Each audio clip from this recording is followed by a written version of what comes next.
Olá, meus amados irmãos, queridos professores da nossa EBD 2026 e também os nossos amados irmãos que compõem a liderança da IBEG. Chegamos a mais um combo de lições. Acredito que vocês já perceberam que cada um dos capítulos do nosso livro, estudado na nossa EBD, A Formação de um Discípulo, eles servem como base cada capítulo para um combo de 3 lições. O capítulo 1 foi estudado nas lições 1, 2 e 3. Depois nós estudamos o capítulo 2 nas lições 4, 5 e 6. E hoje estudaremos o capítulo 3, que servirá como base para as lições 7, 8 e 9. Deixe-me compartilhar então os nossos slides com vocês e partirmos mais uma vez para aquela rápida revisão de tudo que nós já vimos. Começamos o estudo com o capítulo 1, que serve como base para as 3 primeiras lições. Vimos na lição 1 a realidade do nosso mundo, um mundo em decadência por conta do pecado. E estudamos nessa primeira lição o fato de que Deus criou tudo em perfeita harmonia. No entanto, a desobediência trouxe sérias consequências. A consequência direta é o sofrimento, como uma consequência do pecado, e também, é claro, a morte, que é o salário do pecado. Partimos para a lição 2, diante dessa realidade de que o mundo está em decadência por conta do pecado, precisamos levar a solução para o pecado. E a solução está em compartilharmos o Evangelho, as boas novas da salvação. Essa ação, que é o início da nossa missão, se chama evangelismo. E vimos nessa segunda lição que o evangelismo é uma responsabilidade de todo cristão. Vimos que o evangelismo não é um evento, mas deve se constituir em um estilo de vida. E também observamos que o evangelho deve ser pregado a todas as pessoas no mundo, sem distinção. Daí então fomos para o capítulo, a lição 3, perdão, ainda concluindo dessa feita o capítulo de número 1 do nosso livro, A Formação de um Discípulo. E vimos que fazer discípulos deve ser essa nossa intenção, e não apenas convertidos. Por isso, assim como um bebê precisa de cuidados constantes para crescer, vimos que o novo convertido também precisa de discipulado para se desenvolver espiritualmente. Por isso, os 3 pontos estudados nessa lição 3 é de que fazer discípulos, e não somente convertidos, deve ser o nosso objetivo. A evangelização deve ser complementada sempre com discipulado. E vimos no terceiro ponto que o discipulado é a única maneira de nós evitarmos que esses novos crentes cresçam desnutridos ou com uma má nutrição espiritual. Depois disso, então, partimos a partir disso, eu ia dizer, né? Partimos, então, para a lição 4, onde vimos o que é o discipulado, seguindo, é claro, o exemplo do nosso mestre. Vimos que o discipulado parte do primeiro pressuposto de que precisamos morrer mesmos e que Jesus deseja a nossa fidelidade. Nós devemos verdadeiramente sermos fiéis a Ele e sabemos que o discipulado é um trabalho de toda a igreja e não somente de um ou outro indivíduo ou de um ou outro departamento ou ministério da igreja. Na realidade, deve ser um trabalho de toda a igreja. Concluímos essa lição, né, e esse capítulo com João 12, 24, onde vimos que a semente, para que possa brotar e frutificar, ela precisa morrer. Ela morrendo, então, ela dá frutos. Partimos então para a lição 5, que fala sobre a reprodução dos discípulos, e essa parte foi dividida em 2 lições, a lição 5 e 6, que tratam sobre o mesmo tema, a reprodução de discípulos. Na lição 5 vimos a parte 1, onde esse discipulado e formar discípulos é uma ordem de Jesus, e que discipulado é um método de Jesus para expandir a sua igreja, e vimos um pouco sobre a matemática do discipulado. Como realmente, se nós formarmos discípulos, investirmos na vida de uma pessoa e prepararmos ele até que ele esteja apto a discipular outra pessoa, nós vimos que essa matemática é progressiva, é tremenda. Vimos que se queremos resultados rápidos e rasos, nós devemos usar a adição. Ou seja, uma pessoa, quem sabe evangelizando uma pessoa por dia. Mas se queremos realmente resultados profundos, eternos e a longo prazo, devemos investir na multiplicação. E a multiplicação é prepararmos uma pessoa, quem sabe um ano inteiro, para que essa pessoa possa ganhar mais um, e esse um que foi ganho por essa pessoa também estará ganhando outro e assim por diante. Então chegamos, no domingo passado, à lição de número 6, que é a segunda parte da reprodução de discípulos. Vimos a importância do cuidado e a alimentação no discipulado. Vimos que o discipulado espelha-se como um pai que auxilia o seu filho, como, por exemplo, quando estamos ensinando a criança a andar de bicicleta. Por isso, o discipulado exige um relacionamento verdadeiro, uma proximidade, uma disposição. O discipulador ocupa então esse papel como se fosse um pai ou uma mãe espiritual dessa pessoa que está sendo discipulada. É como o pai que auxilia o filho nas suas tarefas escolares. Portanto, o discipulado é reprodução de qualidade que assegura que o processo de multiplicação espiritual continuará de geração a geração. Então, é necessário que os discípulos de Cristo estejam continuamente crescendo em maturidade. Por isso, essa proximidade. Por isso, esse investimento como pais e mães espirituais. O segundo ponto, visto na semana passada, trata do discipulado em 4 gerações. É olhando para o exemplo do apóstolo Paulo, conforme descrito em 2 de Paulo a Timóteo 2:2. Paulo diz a Timóteo: o que de mim, entre muitas testemunhas, ouviste, confia-o a homens fiéis, que sejam idôneos, para também ensinarem os outros. Então, como se dá esse discipulado em 4 gerações? As 4 gerações começam, é claro, a primeira com Paulo, que foi o mestre, aquele que gerou. E gerou quem? Timóteo.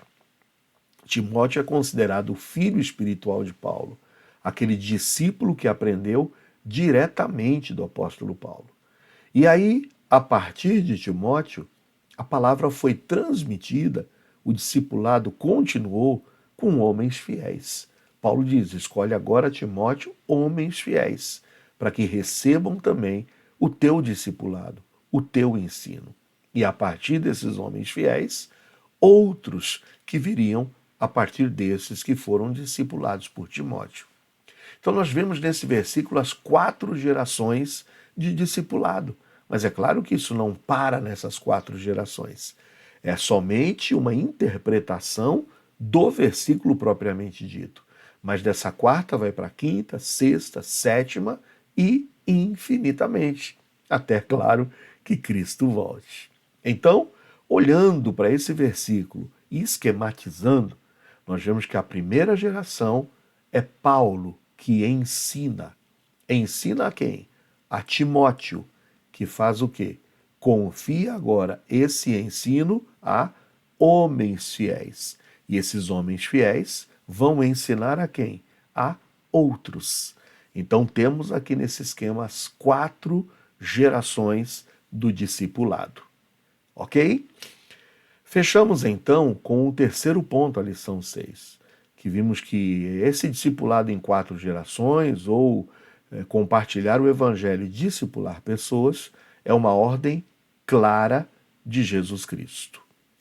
E nessa ordem clara, nós encerramos a lição olhando para a ordem clara de Cristo e como se dá a resposta do homem, a tua, a minha resposta. Bom, o Senhor diz: siga-me. Assim foi o convite feito a André, assim foi o convite feito a Pedro e a tantos outros. Venham, siga-me. Quando o homem se torna incrédulo, rejeita e não atende o siga-me, ele está em desobediência. E estando em desobediência, é claro, vai colher o resultado da sua desobediência, que é a morte, porque o salário do pecado é a morte. No entanto, se respondemos com fé, se respondemos com um sim, se verdadeiramente decidimos seguir a Cristo, isso é uma atitude de obediência. E qual é o resultado dessa obediência? É estarmos então investindo a nossa vida no discipulado.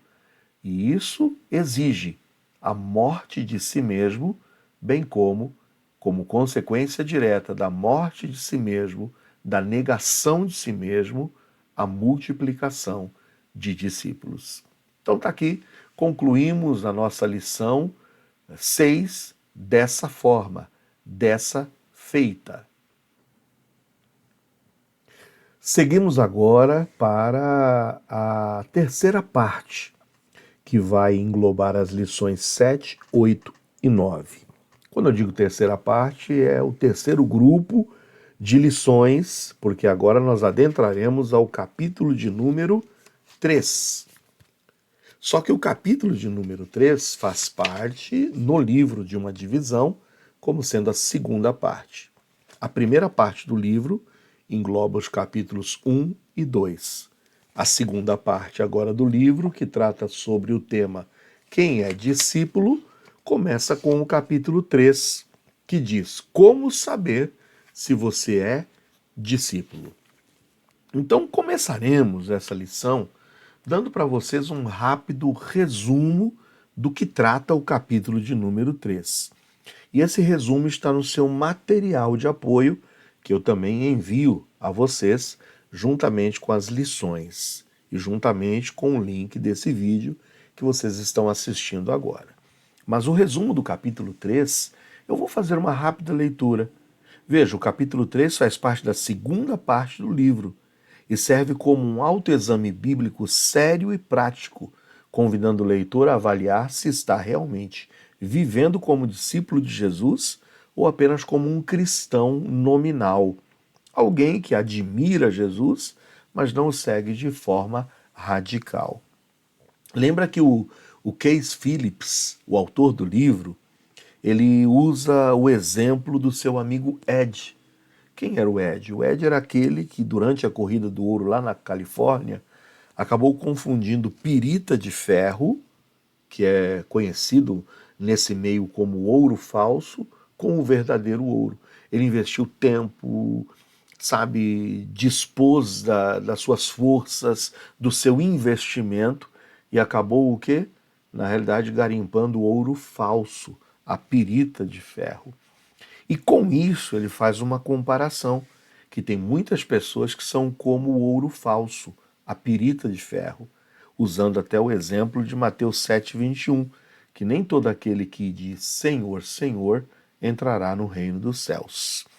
Então, qual é a evidência real de que alguém, pelo checklist do discípulo, morreu para si mesmo e tornou-se um verdadeiro discípulo? Então ele vai investigar nesse capítulo de número 3 exatamente essa premissa. Quais são as qualidades, quais são as características dessa pessoa que morreu para si mesmo? E a partir daí ele vai falar que o que Deus mais deseja dos seus filhos, o que mais Deus deseja dos seus discípulos é o seu caráter, mais até do que o seu serviço. E esse caráter cristão nada mais é do que um reflexo, uma imagem, é como se estivéssemos olhando no espelho e vendo o reflexo de Jesus. Esse caráter cristão vai ser estudado nos capítulos seguintes, inclusive com mais detalhe, através de 4 características. E quais são essas 4 características? A obediência, a submissão, o amor e a oração. Essas 4 virtudes revelam a total dependência de Cristo em relação ao Pai. A força de Jesus não vinha de si mesmo, mas dessa relação de completa entrega a Deus, o seu Pai. Muito bem, aí termina então esse capítulo 3 com uma verificação. Como saber então se eu sou um discípulo? Eu preciso observar, meu caráter espelha o caráter de Cristo? Porque essa é a evidência de que eu morri para mim mesmo e que eu me tornei um discípulo. Porque o meu caráter é mais importante do que a minha capacidade, do que a minha habilidade.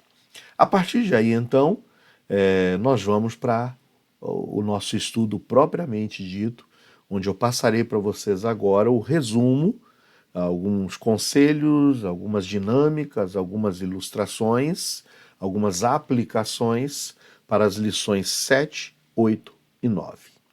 A lição 7 tem como tema como saber se eu sou um discípulo.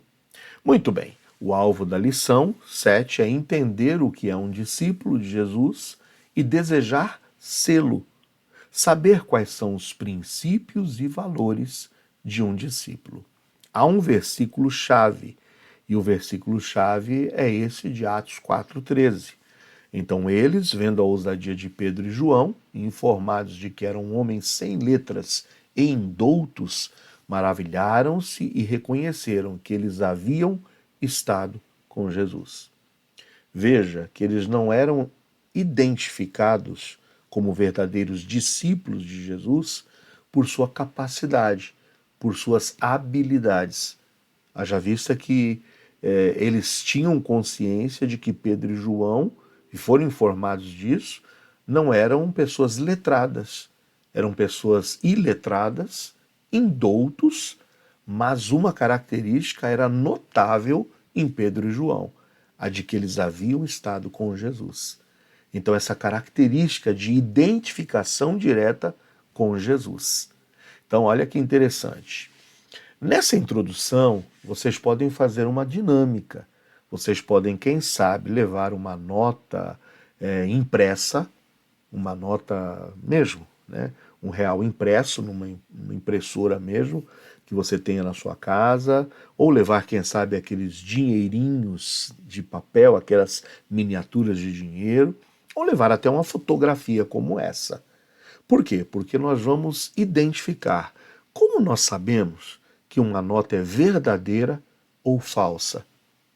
Existem algumas características nessas notas e que expressam e nos deixam claro o fato se elas são verdadeiras ou são falsas. Eu fui pesquisar, o Banco Central dá inclusive algumas dessas dicas. Olharmos para a marca d'água, a gente coloca a nota contra a luz e vamos ver naquela área clara se existe ali realmente aquela imagem do animal e o número do valor da nota, em tons que variam do claro ao escuro. Existe uma segunda forma, é ver o fio de segurança.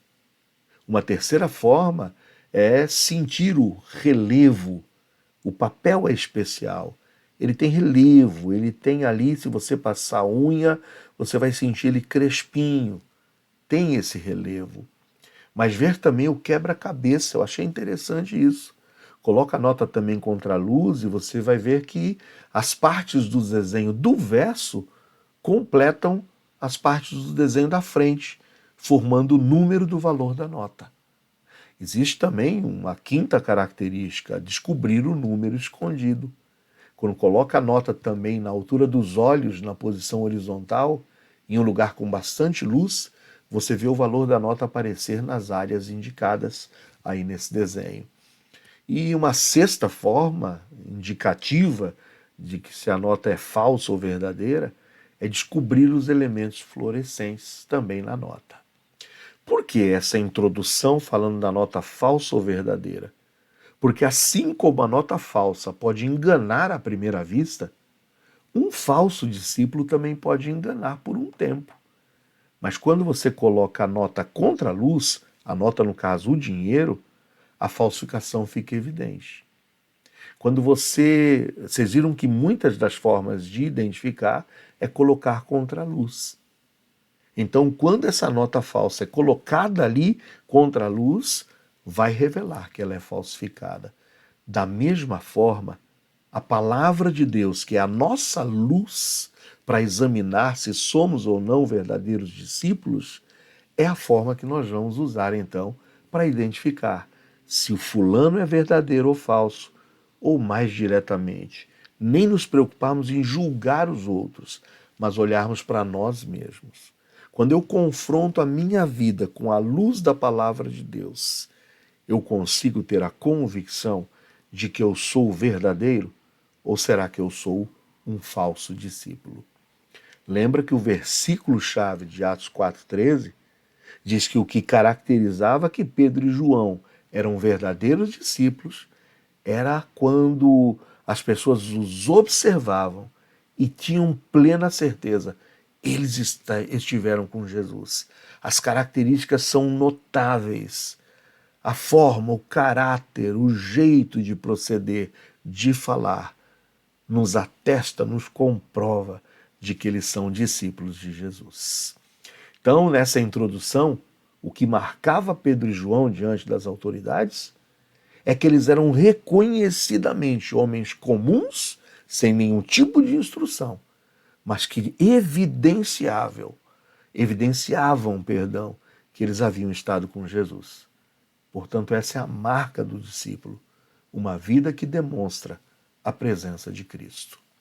Aí nós podemos ler a introdução, podemos pedir para um aluno ler a introdução, que está na folha de estudo, para que haja uma participação também dos seus alunos. Depois de ler aquela introdução, você pode complementar, com base na introdução, de que 3 características claras nos discípulos de Jesus Cristo são identificadas em João 8,31. Em João 8,31, Jesus dizia, pois, aos judeus que criam nele: se vós permanecerdes na minha palavra, verdadeiramente sereis os meus discípulos. Então veja, 3 características claras nos discípulos de Jesus Cristo. Primeiro, eles permaneciam na palavra. E porque permaneciam na palavra, amavam o próximo. E porque amavam o próximo, produziam frutos. Portanto, as 3 reflexões dessa lição de número 7 são as seguintes. Primeiro, o discípulo é aquele que permanece na palavra. Pode ser feita a leitura do item 1 por completo, que está na folha de estudo do seu aluno. Mais uma vez, você pode permitir que haja essa interação e participação com eles fazendo essa leitura. E aí nós vamos ver essas características. O discípulo permanece na palavra. Permanecer não é apenas ouvir, mas permanecer é ouvir, meditar, praticar e viver a palavra. Então, essa primeira característica de que o discípulo permanece na palavra exige do discípulo que ele não somente ouça, mas ele medite, pratique e viva essa palavra. Porque crer e obedecer são indicativos de um verdadeiro discípulo. Fé que não obedece é morta. Está lá em Tiago 2,17. A fé sem obras, ou seja, sem a prática cristã, ela acaba sendo vazia, acaba sendo uma fé que não corresponde com um verdadeiro discípulo de Jesus. É como um GPS. O GPS indica para nós o caminho. Agora, adianta você colocar o GPS para traçar a rota se a cada direção que o GPS lhe indica, você dizer, não, eu não vou por esse caminho não, o GPS não sabe de nada, eu vou é pelo meu caminho. Adianta? Não. O GPS está aí para indicar, para nos conduzir. Por isso que permanecer na palavra é confiar no GPS de Deus, mais do que na minha própria intuição. Quando a gente liga o GPS para nos dirigir, mas a nossa intuição diz, não, eu não vou por aí, vou por lá, erro o caminho, perco tempo, ou quem sabe vou despender e entrar por um local que estava em obras e que o GPS me desviou justamente. Por quê? Porque eu não deveria ir por ali, porque ali estava interditado, estava em obras, o caminho estava congestionado. Então eu preciso obedecer à Bíblia, porque a Bíblia é o meu GPS, e não desconfiar daquilo que a Bíblia está me dizendo. E é interessante que há uma estatística que aponta que a Bíblia, de fato, é o livro mais lido no Brasil. Em 2024, 38% dos brasileiros citaram a Bíblia como sendo o livro mais preferido para que eles possam ler. Então, olha, muita gente, 38% dos brasileiros, dizendo que a Bíblia é o livro mais lido. No entanto, dentro desse grupo de pessoas que dizem que leem a Bíblia, os evangélicos, segundo a mesma pesquisa, leem o dobro da média nacional. Então, normalmente, os evangélicos, se você pegar a população em geral, uma média de quanto tempo as pessoas, o povo brasileiro, gasta na leitura da Bíblia, os evangélicos leem o dobro do que a média nacional. E o Brasil, é interessante, liderou a distribuição mundial de Bíblias completas em 2024. 4,2 milhões de exemplares foram distribuídos. Por que a gente está falando dessa estatística? Porque a Bíblia realmente é o livro mais preferido pelos brasileiros, o livro mais lido pelos brasileiros, mas em se tratando dos evangélicos, dos crentes, eles leem o dobro. Nunca tantas Bíblias foram distribuídas, mas, no entanto, os estudos também mostram que apenas cerca de 32% dos evangélicos leem a Bíblia diariamente de forma consistente. Ainda que os evangélicos leiam 2 vezes mais do que a média nacional, somente 32% desses crentes, desses evangelhos, afirmaram nessa pesquisa que leem a Bíblia diariamente de forma consistente. Aí isso seria interessante para nós perguntarmos para nós: como podemos permanecer na palavra de Deus e na prática desse livro sagrado se nós não estamos despendendo do nosso tempo para termos intimidade com essa palavra? Discípulo permanece na palavra. Por isso, a Bíblia não é um livro para ser consultado somente em momentos de crise, mas é um manual para ser vivido e vivido todos os dias. Em segundo lugar, o discípulo ama o próximo. Eu coloquei aqui como também uma dica ler o que está escrito na nossa guia de estudos. Peça para mais um aluno fazer a leitura do item 2. E aí nós podemos aplicar aquilo que foi lido. Jesus não disse que seríamos conhecidos por nossos dons, por nossas pregações ou por nossos milagres. Mas a marca do discípulo seria o amor incondicional, sacrificial e prático. Lembram? Ame a Deus sobre todas as coisas e ame ao próximo como a si mesmo. E uma estatística interessante de ser citada também.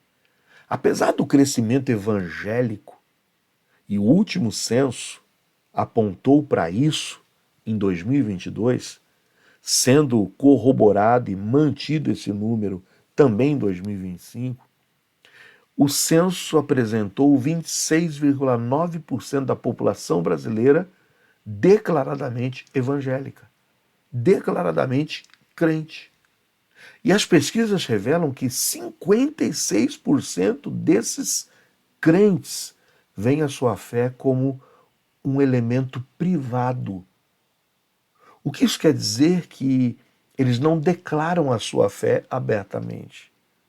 56% dos crentes não declaram abertamente a sua fé, mas vivem a sua fé de forma privada, o que, consequentemente, acaba reduzindo o amor prático ao próximo e enfraquece o testemunho comunitário.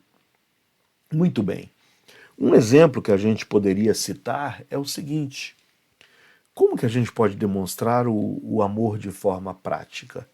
Já que é uma característica marcante e visível de que somos realmente discípulos de Jesus. Imagine que o teu vizinho teve a sua casa incendiada. Você pode simplesmente chegar, bater nas costas dele e dizer: eu vou orar por você. Eu vou, sabe, pedir a Deus que possa te abençoar, que de repente pessoas possam lhe ajudar. Eu posso fazer isso. Eu posso me omitir. Eu posso ficar calado. Ou eu posso ir lá estender a minha mão. Quem sabe abrir a porta da minha casa para que esse vizinho se abrigue enquanto ele não tem para onde ir. Quem sabe eu posso dividir alguma coisa com ele, emprestar-lhe algo. Então o amor prático vai se revelar em momentos de necessidade. E isso é o que a gente observa que os cristãos faziam nos primeiros séculos da fé cristã. Enquanto o Império Romano, por exemplo, abandonava recém-nascidos para morrer, é incrível, fazia uma leitura e você pode pesquisar. Pesquise sobre esse amor prático dos cristãos nos primeiros séculos da igreja. E veja como, diante de um império romano cruel, que matava crianças, que descartava meninas, que crianças deficientes eram jogadas em monturos, em lixo, como os primeiros cristãos iam e socorriam essas crianças, resgatavam essas crianças e criavam muitas dessas crianças como se fossem seus próprios filhos. Com o tempo, é interessantíssimo, os cristãos criaram sistemas organizados. Eles faziam coletas de fundos, de recursos para os pobres. Eles tinham as sessões de enjeitados em hospitais. Em hospitais, eles tinham um setor onde aqueles que ninguém deseja fazer nada, ninguém deseja cuidar, venha para cá. Tinha uma seção que os atendia. E mais tarde, os cristãos foram os primeiros a criar de forma organizada os orfanatos, as casas que recolhiam, atendiam e cuidavam dos órfãos. O cristianismo, nos primeiros séculos, abalou o mundo pelo testemunho de cada um dos cristãos. A partir daí, as igrejas também ficaram conhecidas como locais seguros para que os bebês fossem abandonados, justamente pela reputação de cuidado cristão. Alguns pais que recusavam a jogar os seus filhos nos lixos, nos monturos, nos lixões, nos entulhos, eles sabiam: eu vou deixar o meu bebê na porta de uma igreja, porque o testemunho, o caráter e a reputação dos crentes eram reconhecidos por todas as pessoas. Fora de série, não? Isso tudo foi documentado, inclusive, por escritores famosos da época. Tertuliano, um grande historiador, escritor da época, dos primeiros séculos da igreja, registrou que os pagãos exclamavam: vejam como eles se amam. As pessoas pagãs, as pessoas descrentes, as pessoas do mundo olhavam para o testemunho dos cristãos e reconheciam diante de todos: vejam como eles se amam. E aí eu deixo essa frase para vocês. Você pode pregar sem amor. Você pode até cantar sem amor. Dar a sua oferta sem amor. Mas ninguém jamais reconhecerá que você é um discípulo de Jesus sem que você não demonstre amor. Então, o segundo ponto dessa lição é que o discípulo, portanto, ama o próximo. Já que o discípulo permanece na palavra, ele então ama o próximo. E aí vimos o terceiro e último ponto, que você também pode pedir para que seja lido. E o terceiro ponto, depois de lido por um aluno, você pode então fazer a aplicação. O discípulo produz fruto. E qual é o fruto? O fruto do Espírito. Amor, alegria, paz, paciência, amabilidade, bondade, fidelidade, mansidão, domínio próprio. Mas também o fruto da evangelização, que é levar outras pessoas a Cristo. Paulo disse: eu sou devedor a vocês, por isso eu vou pregar a vocês. Vou pregar aos bárbaros, vou pregar aos gentios, porque eu sou devedor. E também o fruto das boas obras, ações que glorificam a Deus. Peça para que os alunos leiam esses versículos citados, para que isso possa ser mais ainda fundamentado. E podemos dar também uma estatística. O crescimento numérico de igrejas no Brasil, e isso reflete em cerca de 5.000 novos templos abertos no Brasil por ano, é impressionante. Mas lembra, essa associação chamada de Barna, em 2025, alerta que muitos cristãos permanecem bebês na fé por falta de frutos maduros, com apenas 20 a 30% dos evangélicos envolvidos em discipulado reprodutivo. Ou seja, os templos estão sendo inaugurados, muitas igrejas estão sendo formadas, muitas igrejas estão sendo fundadas, muita gente chegando para a igreja, mas, no entanto, somente 20 a 30% dos crentes têm realmente investido em discipulado reprodutivo, que é justamente o que nós temos estudado na nossa série de lições. Concluímos essa lição 7, então, dizendo que a maior dificuldade que a gente pode enfrentar é crer que, de fato, o caráter é mais importante do que a nossa capacidade ou as nossas habilidades. Então, a gente precisa realmente ter essa consciência. O Senhor está mais interessado no meu caráter do que no meu serviço ou do que nas minhas habilidades. Por isso, devemos alimentar o caráter de Cristo em nossas vidas. E sendo assim, os frutos surgirão e surgirão naturalmente. Chegamos ao término, então, dessa lição de número 7, com esse pequeno gráfico, onde a seta que nos indica essas qualidades de que eu sou um discípulo é quando eu não somente ouço a palavra, mas medito na palavra e, mais ainda, obedeço e permaneço nessa palavra. Sendo assim, refletirá em minha vida o amor, que é a marca do discipulado. E isso vai redundar, é claro, em frutos. Frutos que, meu pastor dizia, saltam para a vida eterna. O grande desafio que a gente pode deixar para os nossos alunos nessa lição 7 é de que nessa semana eles pudessem escolher uma dessas 3 evidências que mais a gente está precisando desenvolver e focar nelas. Que evidências? Essas 3.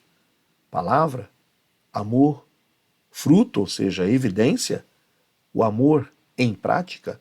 Qual dessas 3 evidências está mais deficiente na minha vida? Aí eu vou focar nela. Se é a palavra, ler mais, estudar mais. Se é o amor, pedir a Deus que me quebrante, pedir a Deus que possa me moldar. E se é a prática, quem sabe arregaçar as mangas e ir à luta. Ajudar alguém, estender a mão para alguém, ligar para alguém, não sei. Ore a Deus e Deus vai te mostrar, tá bom? Se for permanecer na palavra, leia um capítulo por dia, pelo menos. Anote uma obediência prática que ele pede. Se amar o próximo, faça uma ação concreta por alguém. Se é produzir fruto, convide, quem sabe, alguém essa semana para um estudo bíblico. Que tal? São sugestões que você pode dar aos seus alunos. Assim terminamos a lição de número 7. Partimos agora para a lição de número 8. A lição número 8 tem como tema ser como Cristo antes de realizar a obra de Cristo. Interessantíssima e importantíssima essa lição de número 8.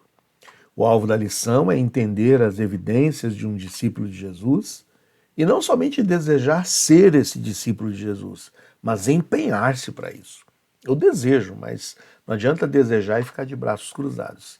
A gente precisa se empenhar para que de fato venhamos a ser e a demonstrar essas evidências de que somos um discípulo de Jesus. O versículo-chave dessa lição 8 é Mateus 7:21.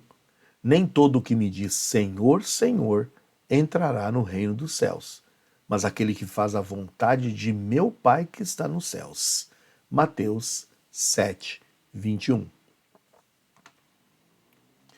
E a introdução pode ser, quem sabe, o retrospecto da lição passada. Aí você pode dizer que na lição passada nós aprendemos 3 evidências que confirmam se somos verdadeiros discípulos de Jesus. Lembra? Permanecer na palavra, amar o próximo e produzir frutos. Hoje nós vamos dar um passo além. Nós vamos entender que antes de Deus nos usar para fazer grandes coisas, Ele quer formar em nós o caráter de Cristo. Então hoje nós vamos observar como nós podemos exercitar e alimentar o caráter de Cristo em nossas vidas. Aí a gente pode fazer uma reflexão. Imagine que você pense em contratar alguém para cuidar do seu filho, para ser a babá do seu filho. Você se preocuparia mais em que essa pessoa tivesse formação ou caráter?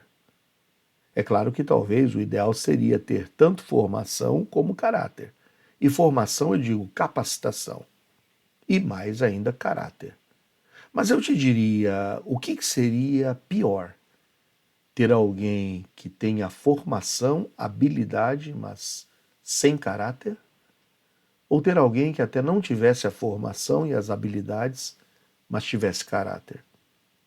Então, diante disso, no reino de Deus, o caráter é mais importante do que o currículo.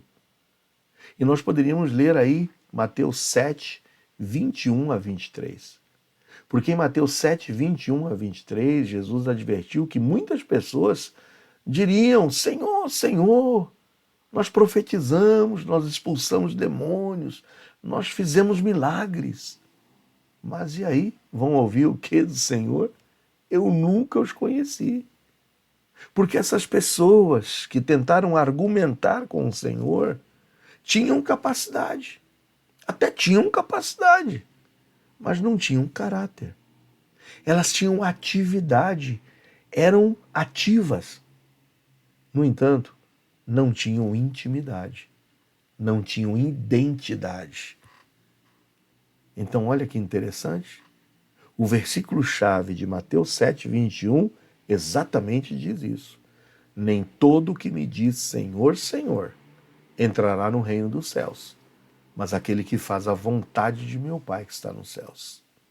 Diante disso, Deus não quer somente o seu talento, sem o seu caráter, mas Ele quer você antes de querer a sua obra.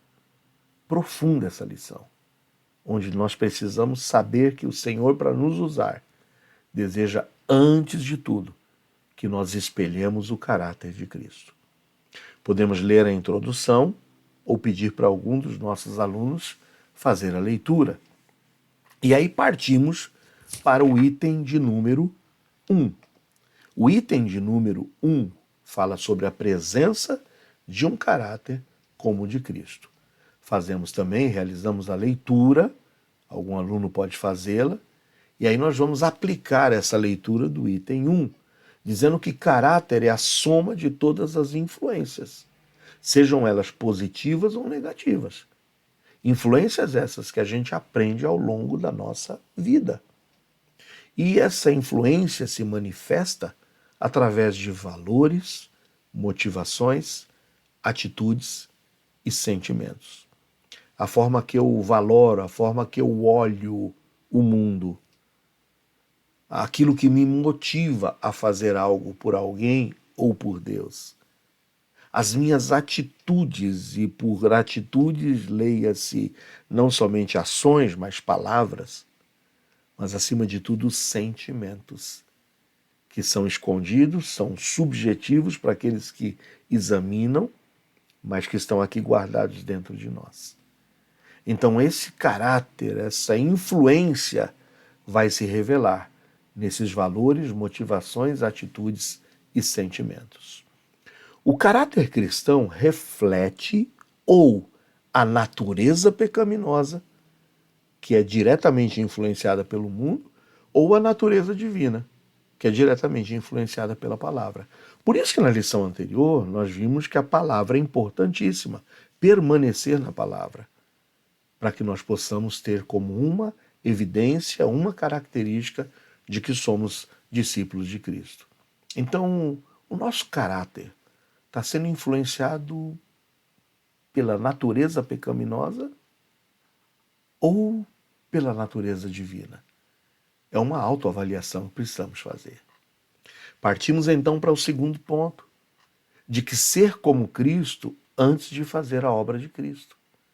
O Senhor, no primeiro ponto, vimos que a presença de um caráter como o de Cristo é imprescindível para que possamos atuar e fazer para o Senhor. Mas, em segundo lugar, ser como Cristo antes de fazer a obra de Cristo. Em Hebreus 1:3, na sua primeira parte, na parte A, diz: o qual sendo o resplendor da sua glória e a expressa imagem da sua pessoa. Cristo era o resplendor da glória do Pai e a expressa imagem da pessoa do Pai. Então veja, Cristo espelhava o Pai. E nós precisamos espelhar a quem? A Cristo. Por isso que ser como Cristo antes de fazer a obra de Cristo exige 4 qualidades.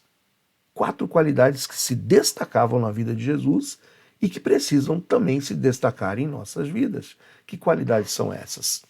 Obediência. Obediência em primeiro lugar. Ele veio para fazer a vontade do Pai. Seja feita a tua vontade e não a minha. Leia o versículo. Peça que um aluno leia o versículo de João 6,38 para que possa concluir a obediência como sendo uma característica de Cristo. Em segundo lugar, a submissão. Porque mesmo na cruz ele entregou-se a Deus. Mesmo no momento antes da cruz, ele disse: olha, se for possível, afasta de mim esse cálice, mas contudo que seja feita a tua vontade e não a minha. Ele foi submisso à vontade do Pai. Filipenses 2 espelha, retrata isso também. Lembra? Que mesmo sendo Deus, não teve por usurpação ser igual a Deus, mas esvaziou-se a si mesmo. Terceira característica, amor. Ele amou incondicionalmente até mesmo os seus inimigos. E a quarta característica é a oração. Ele buscava o Pai constantemente. Em Marcos 1,35 diz que logo cedo, pela manhã, quando ainda se fazia escuro, ele ia para o monte para orar e ter comunhão com o seu Pai. Então, com isso, nós vimos que ser como Cristo é o ideal de Deus para nossas vidas, antes que a gente venha a realizar a obra de Cristo. Aí uma pergunta pode ser feita. Para tratar de doentes, a pessoa tem que ser médica. E para defender alguém em um tribunal, tem que ser advogado. Então não adianta. Um curioso não pode fazer isso. Ele não vai ter a legitimidade de fazer isso. Por isso, para realizar a obra de Cristo, precisamos primeiro ser como Cristo. Não adianta querer curar feridas espirituais se nós mesmos não estamos sarados dentro de nós. O seu caráter, o meu caráter, é a única parte de nós que irá para a eternidade. Por isso devemos cuidar bem dele. Interessante, né? As nossas obras não vão para a eternidade, mas o nosso caráter sim. Aquilo que nós espelhamos, quem nós somos. E aí tem uma estatística, segundo a fonte da Lifeway Research. Estudos mostram que até 70% dos líderes cristãos, líderes, hein? E aí alguns de vocês que estão me ouvindo aqui são líderes. E os estudos demonstram que até 70% dos líderes cristãos admitem não ter um tempo diário consistente de oração e de leitura da Bíblia. Interessante, não? 70% não têm intimidade, não gastam tempo na oração e não gastam tempo na leitura da Bíblia. Sendo assim, o terceiro ponto indica que o caráter de Cristo deve ser construído em você, em mim, em nós. E o caráter não vem automaticamente com a conversão. Não é instantâneo. É claro que a Bíblia diz que aquele que está em Cristo se torna uma nova criatura. É uma nova criatura onde o caráter terá que agora ser construído. Ele precisa ser construído dia após dia, através da renovação da nossa mente. E não tem como a gente não chamar a atenção de Romanos 12:2, não é mesmo? Não se amoldem ao padrão desse mundo. Não se conformem com esse mundo, mas transformem-se. E essa transformação vem pela metanoia, a renovação da nossa mente. Romanos 12:2. Imagina a nossa mente, o nosso cérebro. Primeiro, eu preciso mudar a escala de valores. A forma de que, com a palavra de Deus, a ação dessa palavra na minha vida faz com que eu não me amolde a esse mundo e comece a transformar-me pela renovação da minha mente, exigirá a mudança da minha escala de valores. Eu não posso mais ter a minha régua como a régua do mundo. Não, não, é o que muitos dizem, né? Olha, o sarrafo é mais alto agora. A minha escala de valores não pode estar comparada com a escala de valores do mundo. Eu preciso mudar a maneira de perceber as coisas e também mudar as decisões diárias, pautadas não nos valores do mundo, mas nos valores da palavra de Deus e que espelhem o caráter de Cristo. Por isso eu preciso ler a Bíblia diariamente, preciso orar constantemente, preciso manter a comunhão, e manter a comunhão é estar presente nas reuniões, estar presente nos ajuntamentos, para que eu possa então obedecer e obedecer de forma prática. Isso é renovação da mente. Então, antes, quando eu segui o padrão do mundo, a minha vida tinha orgulho, ira, impureza, mentira, egoísmo, ansiedade.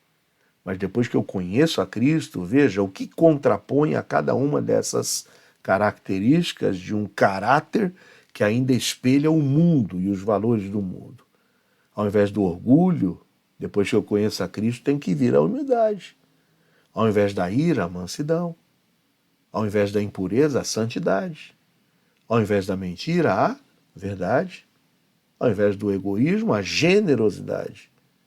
E se opondo à ansiedade, a paz de Deus, que excede todo entendimento. Sendo assim, concluímos que, da mesma forma que um liquidificador, ele se torna inoperante, por mais belo que ele esteja, e preparado para fazer ali a minha vitamina e o meu suco, mas se ele estiver desligado da tomada, ele se torna inoperante dessa mesma forma que esse liquidificador, com o seu fio rompido ou desligado, a minha vida também, quem sabe, desligada de Deus, se tornará também inoperante. Por isso a minha pergunta para ti, para concluirmos a lição é: você tem passado mais tempo fazendo coisas para Deus ou mais tempo com Deus? Será que você tem passado mais tempo fazendo coisas, isso se chama ativismo? Ou você tem passado mais tempo com Deus? Porque lembra, antes de eu fazer as obras de Cristo, Deus deseja que eu esteja mais parecido com Cristo. Assim concluímos a lição de número 8. Partiremos agora para a última lição desse capítulo 3, que é a lição de número 9. Vivendo uma vida como a vida de Cristo. Bom, o alvo dessa lição é entender qual é a vida de Jesus, a vida de Cristo, e desejarmos viver como Ele. Então vamos entender como foi a vida dele, para que possamos desejar viver como Ele. O versículo-chave dessa lição é 1 João 2,24. Portanto, que desde o princípio ouvistes, permaneça em vós. Se em vós permanecer o que desde o princípio ouvistes, também permanecereis no Filho e também no Pai. Bom, na lição passada, que foi a 8, nós aprendemos que o caráter de Cristo é mais importante do que a nossa capacidade. O caráter é mais importante que as obras. Vimos que Deus deseja nos tornar semelhantes a Jesus antes de nos usar para fazer grandes coisas. Por isso há uma dinâmica que pode ser feita. Você pode chamar alguém, um dos seus alunos, e você vai fazer movimentos e pedir que aquele seu aluno que está olhando para você repita os seus movimentos. Você pode levantar os braços, você pode cruzar os braços, você pode se agachar, levantar, girar. Faça vários movimentos e peça que o seu aluno repita os seus movimentos. E aí, é claro, a pergunta é: foi fácil repetir os movimentos? Sim, ele vai dizer que foi fácil. Por quê? Porque ele estava de frente para você e te observando. Por isso, assim como foi fácil imitar os meus movimentos, porque você estava me observando, viver como Cristo exige que mantenhamos os nossos olhos fixos nele também, observando ele, sabendo como ele agia, como ele falava e o que ele fazia, para que eu possa repetir os mesmos movimentos. Agora, se eu tiro os meus olhos de Jesus, como é que eu vou imitá-lo? Porque é isso mesmo o que Paulo diz quando escreve aos Coríntios. Na 1 de Coríntios 11:1 diz: sede meus imitadores, ou seja, sigam o meu exemplo, como eu sou imitador e como eu sigo o exemplo de Cristo. Ter um modelo é fundamental na formação espiritual. E o nosso maior e melhor modelo é Jesus. Então imagine, você não pode viver como Cristo se não passar tempo com Cristo. Porque a imitação vem da intimidade. É como eu olhar no espelho e ver refletido no espelho Jesus Cristo. Aí podemos ler a introdução ou pedimos para um aluno ler a introdução da lição, certo? Após a leitura da introdução, nós partiremos então para o primeiro item, o primeiro ponto da lição 9. Devemos negar nossas próprias vontades. E o que é negar as nossas próprias vontades? Primeiro, não é apenas abrir mão de algo, como um jejum, por exemplo. Eu vou negar minha própria vontade, eu vou deixar de beber água, eu vou deixar de comer legumes, eu vou deixar de comer carne, eu vou fazer jejum disso ou daquilo. Não, não é só isso, abrir mão de algo, mas é abrir mão do direito de ter a última palavra. Isso é negar a nossa própria vontade.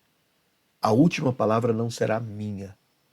A última palavra será de Cristo, de Deus. Por isso, negar nossas próprias vontades é dizer não para o que o seu ego quer e dizer sim para o que Deus quer. A minha vontade seria dizer sim, mas, poxa vida, eu tenho que dizer não para a minha vontade e dizer sim para o que Deus quer. Em terceiro lugar, negar as nossas próprias vontades é colocar o reino de Deus como prioridade. Lembra do que diz em Mateus 6,33? Mas buscar em primeiro lugar o reino de Deus e a sua justiça, e as demais coisas vos serão acrescentadas. Ainda no item 1 de devemos negar nossas próprias vontades, imagina uma atitude clara, um exemplo claro. Você está no ônibus cansado, esgotado depois daquele dia de trabalho árduo, duro. E aí você está ali, você conseguiu sentar no banco, você fala, agora eu vou dormir até em casa. E entra um idoso. Aí o negar a sua própria vontade é renunciar ao seu cansaço naquele momento, é renunciar ao desejo que você tinha de fazer vista grossa, de fechar seus olhos ou puxar o capuz, mas você se levantar e ceder o lugar para aquele idoso. Nós devemos negar nossas próprias vontades. E talvez seja deixar de assistir a um programa para orar. Talvez seja calar-se quando você desejava revidar aquela ofensa. Talvez seja gastar seu tempo para servir ao invés de descansar. Talvez seja dar sua oferta mesmo quando você chegou naquele mês apertado e que você se sentiu tentado a dizer, não, eu vou reter, eu vou ficar com isso. O que tem sido mais difícil para você negar, para você renunciar? Será que é seu tempo? O seu dinheiro? A sua opinião? Ou será que é o seu orgulho? Segundo lugar, devemos anunciar o Evangelho. E aí então você vai pedir também para o aluno, como sempre, a nossa rotina e o meu conselho a você. Ou você lê, ou você deixa o seu aluno ler aquele segundo ponto, que se trata de devemos anunciar o Evangelho. E aí você vai complementar, fechar esse segundo ponto com os exemplos práticos e com a sua aplicação. Ou seja, devemos anunciar o Evangelho por quê? Porque isso é demonstração de que eu estou obedecendo a Deus. Jesus ordenou, está lá em Mateus 28, 19 e 20, vão e pregam o Evangelho. Então por que eu anuncio o Evangelho? Porque eu quero obedecer a Deus. Mas também eu vou fazê-lo por amor às pessoas. Elas estão perdidas sem Cristo. Se não ouvirem, como eles poderão crer se não ouvirem? Mas como eles vão ouvir se a gente também não enviar as pessoas que vão lá pregar? Então, por amor a essas pessoas, nós precisamos anunciar o Evangelho. Mas também por amor a Deus. Não só por obediência a Deus, mas por amor a Deus. Compartilhar o Evangelho é um ato de amor. Deus amou o mundo de tal maneira que deu seu Filho unigênito. Devemos anunciar o Evangelho, por quê? Porque existem bilhões de pessoas ao redor desse mundo que ainda desconhecem a salvação. E a gente precisa alcançar essas pessoas.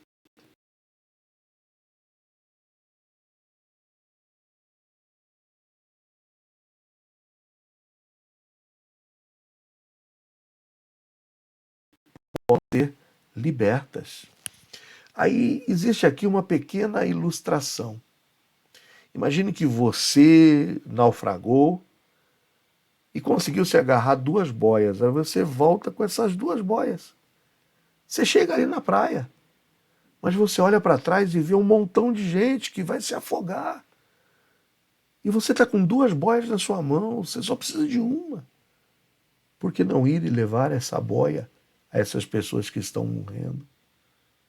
Então, recusar-se a falar do Evangelho é como a gente se recusar a salvar essas pessoas e deixar que elas morram afogadas.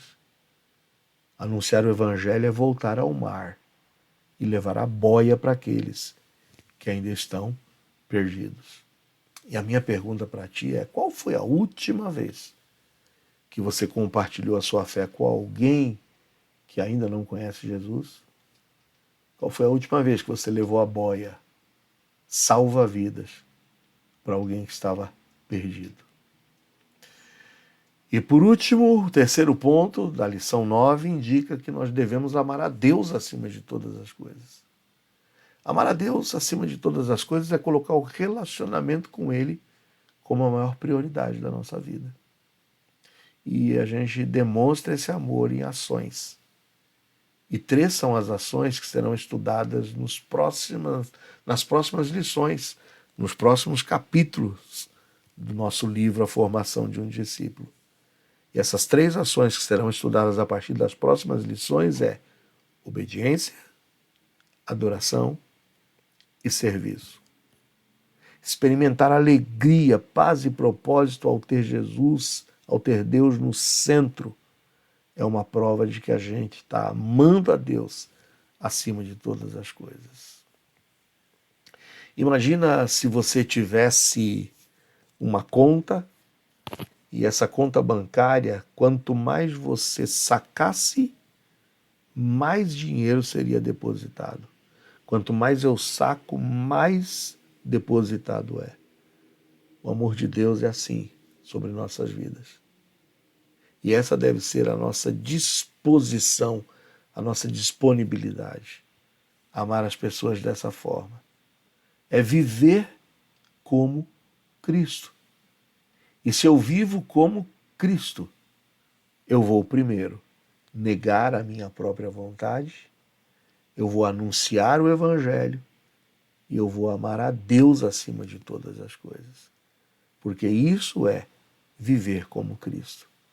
Esse é o resumo dessa nossa lição de hoje.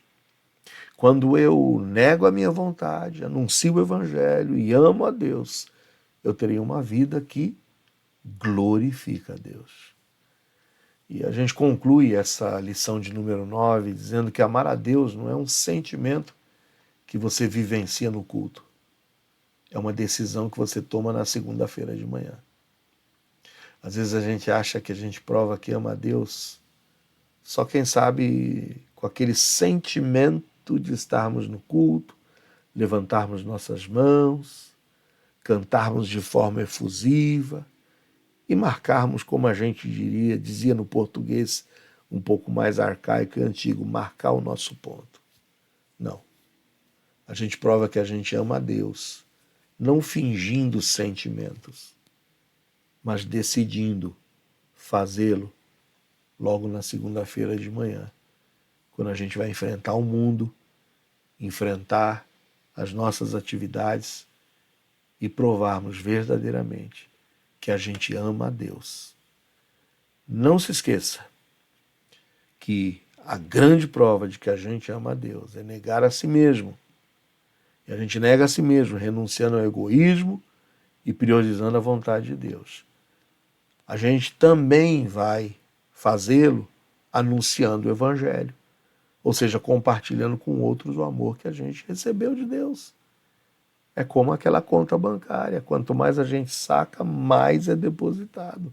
Então, ame a Deus como? Anunciando o Evangelho.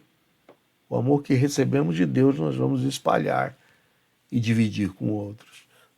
Mas não nos esquecendo de que devemos amar a Deus acima de tudo e colocá-lo como centro absoluto de nossas vidas.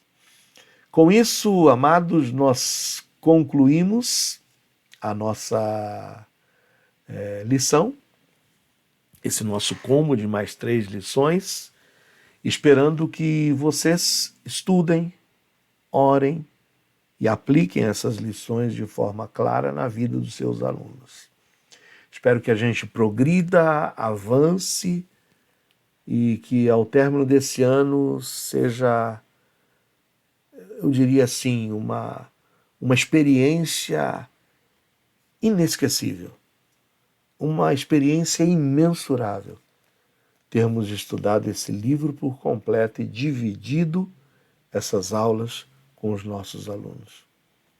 O mais importante é chegarmos ao término desse ano desejosos de investirmos nossas vidas para formarmos discípulos do Senhor Jesus. Espero que Deus te use e que você faça a sua parte dizendo: eis-me aqui, Senhor, usa-me a mim. Vamos orar? Pai, em nome de Jesus, nós te agradecemos por esse privilégio de estudarmos a Tua Palavra. E peço a Deus do fundo do meu coração que o Senhor capacite a cada um dos Teus filhos e filhas que irão, ó Deus, aplicar essas lições, a que com sabedoria possam fazê-lo e que possamos ver na vida dos nossos alunos essa transformação maravilhosa. É a nossa oração que fazemos em nome de Jesus. Amém. Deus abençoe, gente. Até a próxima, se Deus assim permitir.